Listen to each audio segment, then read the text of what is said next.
Hallo, hier ist Andrea von 10 Talente. Ich zeige dir heute, wie du solche Fischchen knoten kannst. Im Video mache ich ein Lesezeichen, aber du kannst so ein Fischchen natürlich auch an ein Armband oder an einen Schlüsselanhänger hinknoten. Um auszurechnen, wie lange deine Fäden sein müssen, musst du zuerst mal die Größe deines Buches ausmessen, für die das Lesezeichen sein soll. Du nimmst die Größe deines Buchs mal 2 plus 27 cm. Bei mir sind sie jetzt 70 cm lang und für jeden Fisch 9 mal 30 cm. Meine Stärke ist 0,75 und 2 schwarze Perlchen für die Augen. Bei mir sind die so 3 mm groß, vielleicht auch 2,5. Du hast nun 2 Möglichkeiten, deine 4 Fäden zu verarbeiten zu einem schönen Band. Entweder du flechtest mit 4 Fäden. Die Technik habe ich dir hier oben verlinkt. Das Flechten mit 4 Fäden ergibt eine sehr feine Struktur, was, wenn du sehr dünnes Papier hast in deinem Buch, ein Vorteil ist. Dann bleibst du nicht dran hängen und machst deine Seite nicht kaputt. Das dauert aber ein bisschen länger. Zwirnen geht sehr viel schneller, ergibt eine grobere Struktur, aber geht total einfach. Du klemmst dein Band ein mit dem Knoten nach unten, denn unser Fisch wird nachher ganz runter ans Ende gezogen. Du nimmst deinen ersten Faden mittig und knotest ihn vertikal an. Das geht so. Kreuzung, neuer Faden unter die Kordel, oben drüber, runterziehen, dabei hier immer festhalten, oben drüber, runterziehen.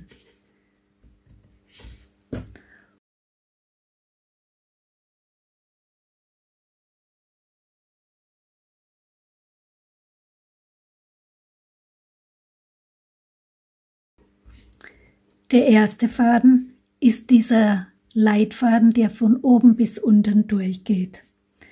Auf diesen Leitfaden wird der nächste drauf geknotet. Ein Halbschlag nach außen und einen doppelten Halbschlag nach innen. Dieser Faden wird zuerst mal weggelegt und der Faden, mit dem du gerade geknotet hast, ist jetzt der Leitfaden, der geht über alle anderen Fäden drüber. Du machst mit dem nächsten einen doppelten Halbschlag. Perle drauf.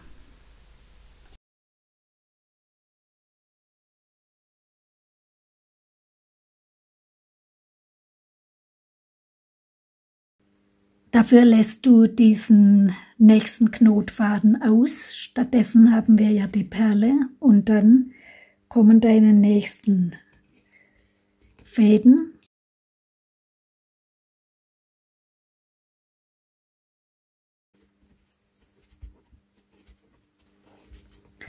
Den letzten Knotfaden lässt du noch weg. Wir holen uns wieder diesen Leitfaden, der ganz außen rum geht,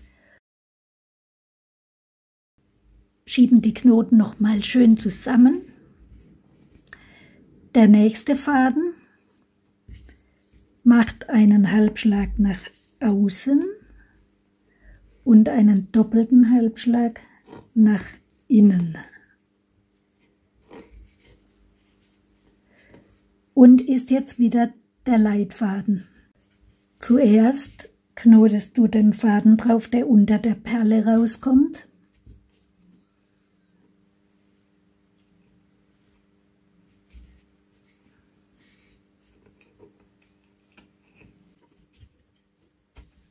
und dann alle anderen, wie bisher auch.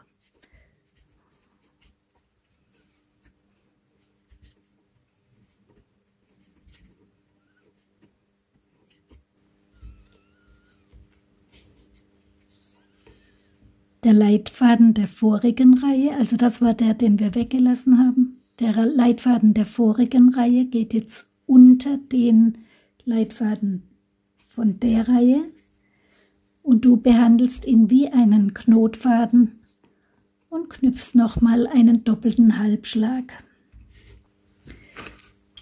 Umwenden. Die andere Seite machst du jetzt ganz genauso, nur kein Auge. Ich zeige es nochmal. Halbschlag nach außen, ein doppelter nach innen und die Reihe runterknoten.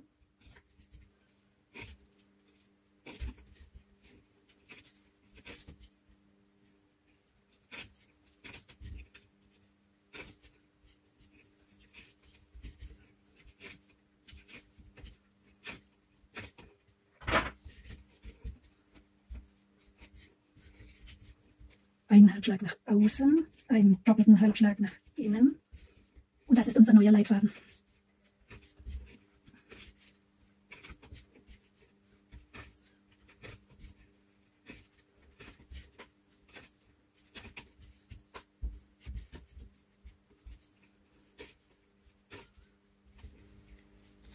So, als letztes knotest du jetzt diesen Faden an, den wir vorhin weggelassen haben.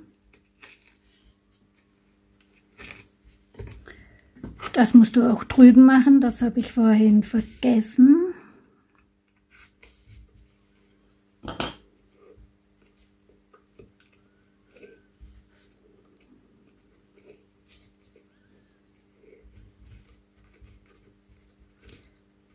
Jetzt verknotest du deine beiden Leitfäden rechts über links mit einem doppelten Halbschlag.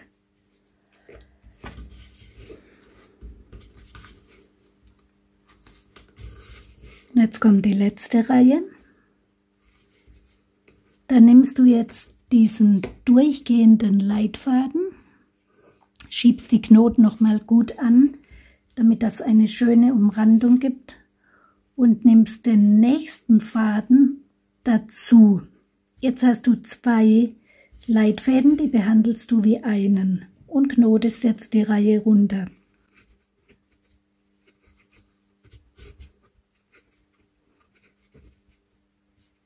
Und jetzt ist es wichtig, dass du noch zwei zusätzliche Fäden einsammelst. Das heißt, ich knote einen doppelten Halbschlag und nehme den Faden, mit dem ich geknotet habe, dazu. Jetzt habe ich 3. Der nächste. Welchen du dazu nimmst, ist eigentlich egal. Und ich lege ihn dazu. Jetzt habe ich 4.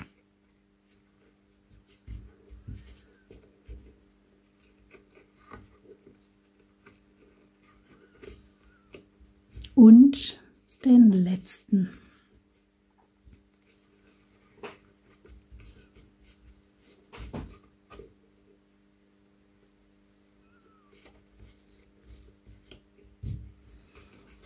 Andere Seite genauso.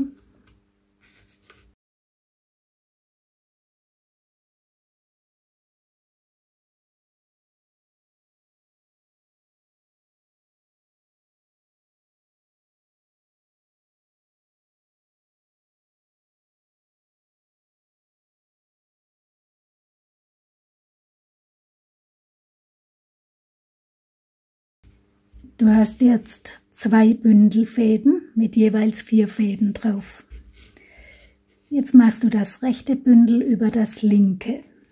Und wir machen jetzt nicht mit allen 4 Fäden einen doppelten Halbschlag, sondern wir nehmen den obersten vom Bündel und der macht stellvertretend für das ganze Bündel einen doppelten Halbschlag um das andere Bündel.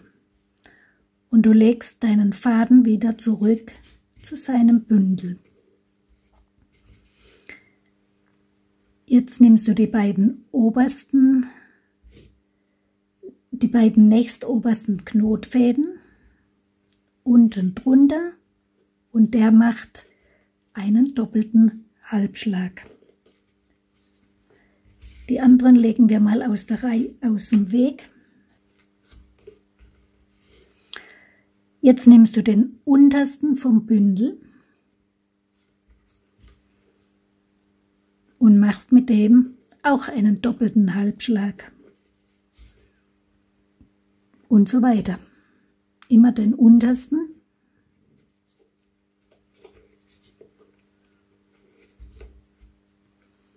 Nochmal den untersten. Jetzt hast du noch einen Leitfaden und 4 einzelne Fäden. Die legen wir jetzt aus dem Weg. Du suchst dir deine 4 Bündelfäden. 1, 2, 3, 4. Das ist der nächstoberste.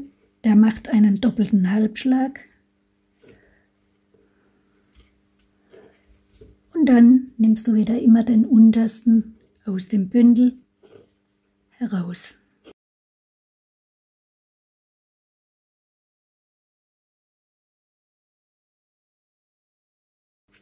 Bis du nur noch einen Leitfaden hast und 4 einzelne Fäden. Jetzt fängst du innen an mit dem innersten Faden von rechts. Es geht wieder rechts über links.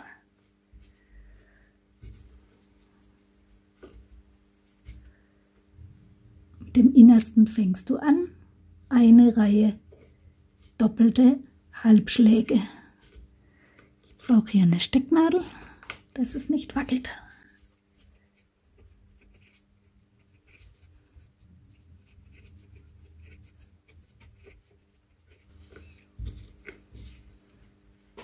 Am Schluss machst du wieder den oberen Leitfaden unter den unteren und knotest mit dem wieder einen doppelten Halbschlag. Jetzt nimmst du wieder den inneren von der linken Seite und legst ihn über die 3 übrigen Fäden der rechten Seite. Das sind jetzt nur noch 3, weil den 4., also den ersten, den haben wir ja hier als Leitfaden rübergelegt.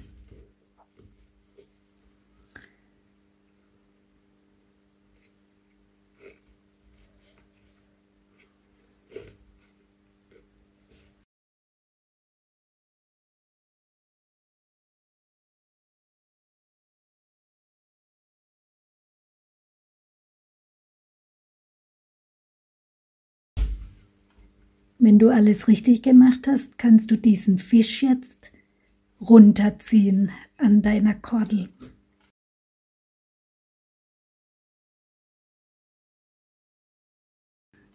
Jetzt kannst du alle übrigen Fäden abschneiden und verschmoren.